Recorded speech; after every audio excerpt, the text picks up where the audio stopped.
In this video, I'm going to show you how to do random number generation in Excel. Excel allows you to do a variety of types of random number generations from various distributions, and I'll show you how to do it here. We're going to start with a blank worksheet. I've got Microsoft 365, so yours may look slightly different than mine.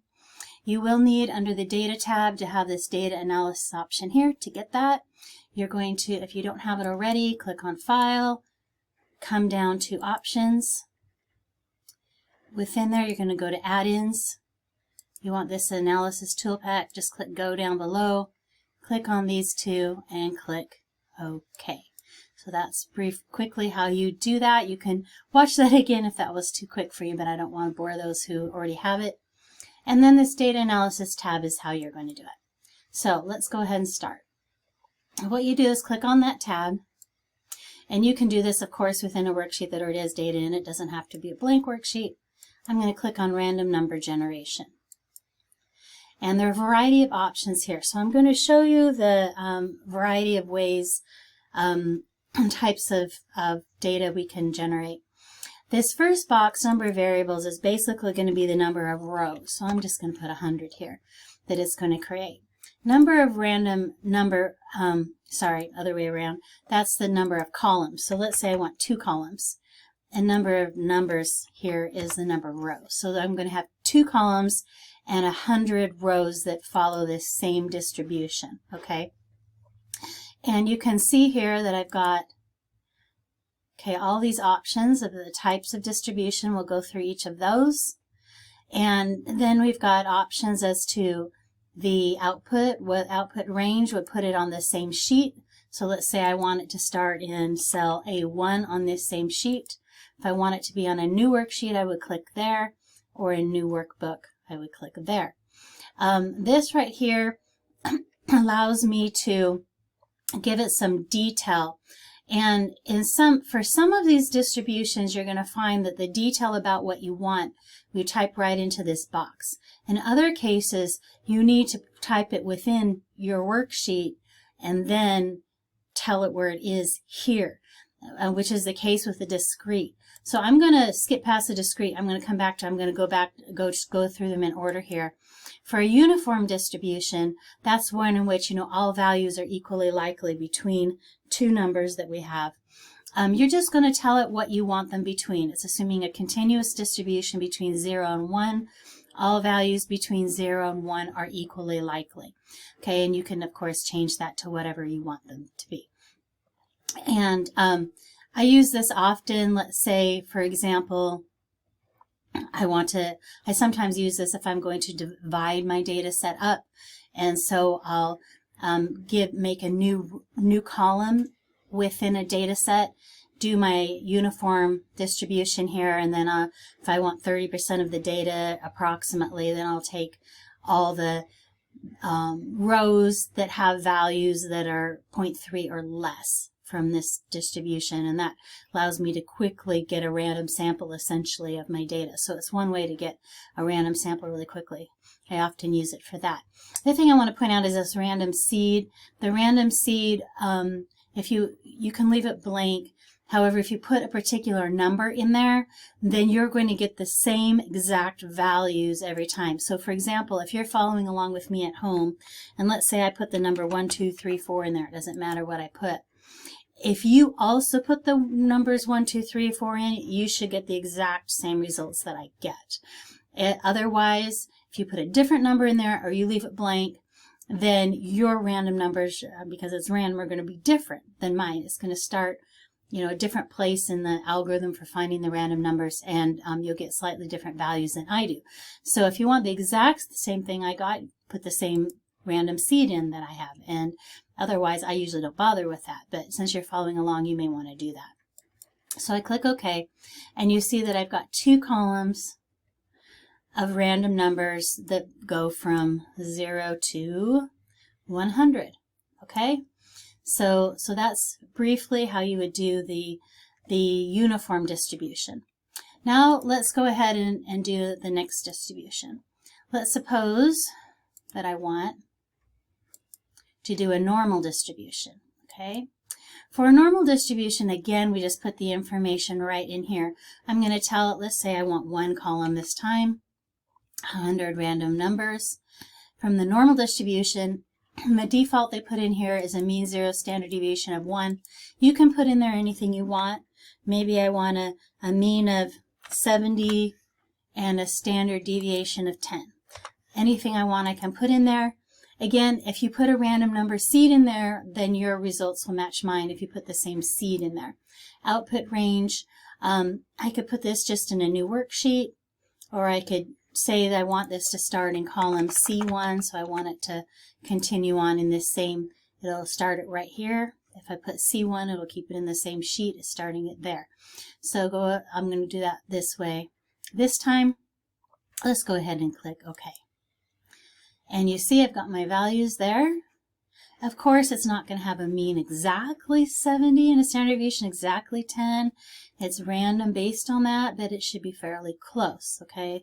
It will be as if you had a population with the population mean of 70 with a standard deviation of 10, and you took a random sample of 100 values from that. Of course, it's not going to be exactly, but it'll be close.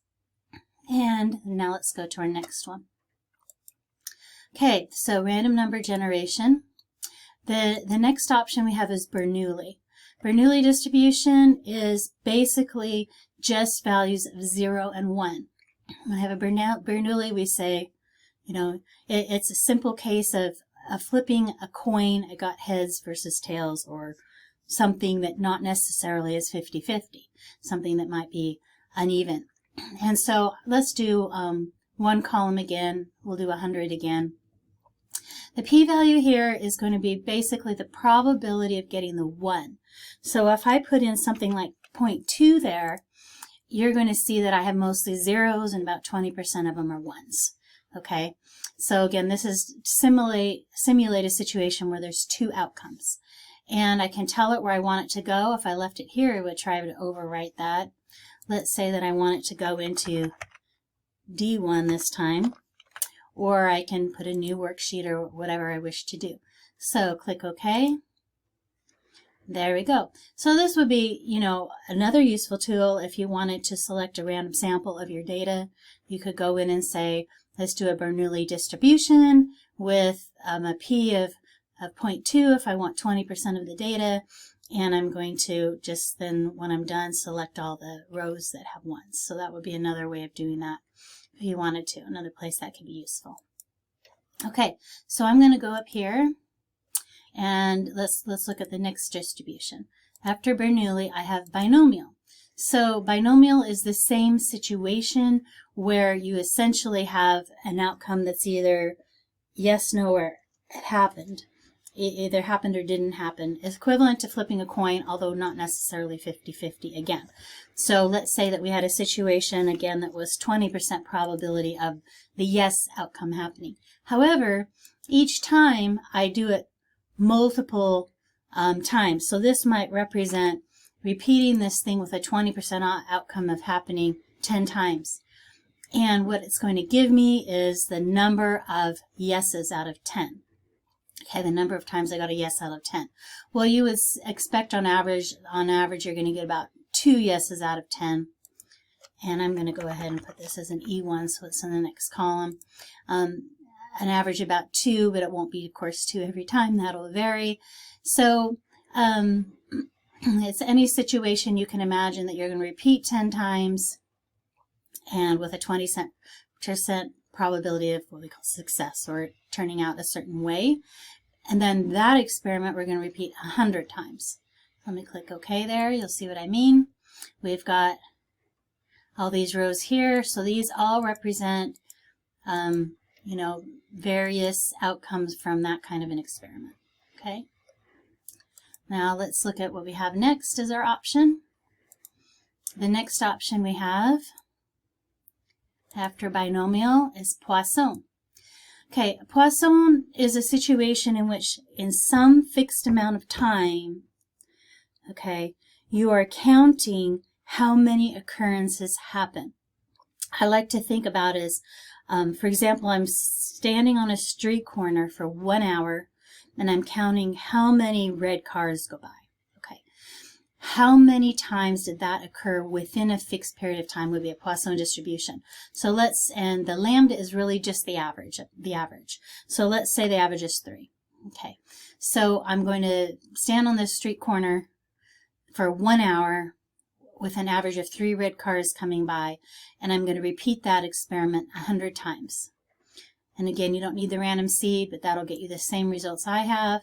And I'm going to put that one in F1 in this case. Okay, click OK. And this is the data I get from all those experiments. So the first time there were 0 cars, the next hour there were 2 cars, and so forth. Okay, that would be that random data. So that's my Poisson distribution. Move on to the next. Patterned distribution. Now this one isn't really random. Okay, what it's basically telling me is I want in this column, I'll tell it from 1 to 100, it's not going to be random. I want it to give me values that go from maybe, I'm going to say 1 to 3 in steps of 0.5. Okay, so what it's going to do is it's going to give me values, lowest of 1, highest of 3, but stepping up incrementally by 0.5s. So it's going to give me 1, 1.5, 2, 2.5, 3. And as it does that, it's going to repeat each of those values however many times I want it to do. Let's say that I want it to do 4 times. So it's going to go 1, 1, 1, 1, 1.5, 1.5, 1.5, 1.5, and then repeating the whole sequence however many times I tell it to. So maybe I want to repeat the whole sequence 6 times, and I'm going to put that output range here in G1. Okay, and I'm going to click, and you see the random seed fades out because it's not relevant here. And you can see that then it gives me that actual sequence. So this isn't really random numbers. And I want you to notice, even though I told it 100, it goes past that because it gives me how many I told that I wanted. Okay. So that's just a tool that might be useful to you at some point. It's not really random numbers.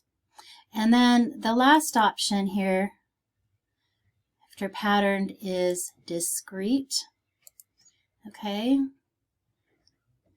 And the discrete option is the one where you need to put values in here beforehand.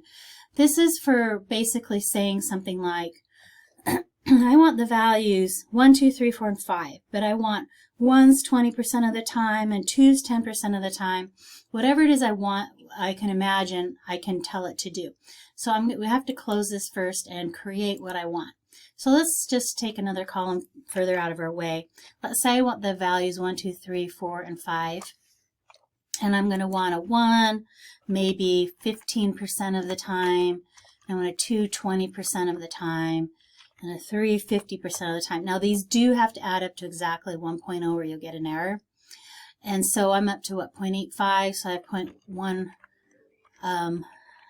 So that should add up correctly if I've done my math correctly. And we'll go ahead, data analysis, random number generation, discrete. And this is, then I just have to select this right here. Okay. And tell it where I want the output range. I'm going to have that go to H1. And it doesn't give me a random seed, but it does allow me to choose where that goes here. So let's go ahead and click OK.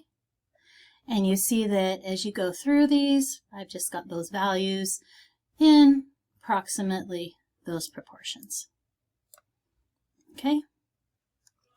So that's it on random number generation here.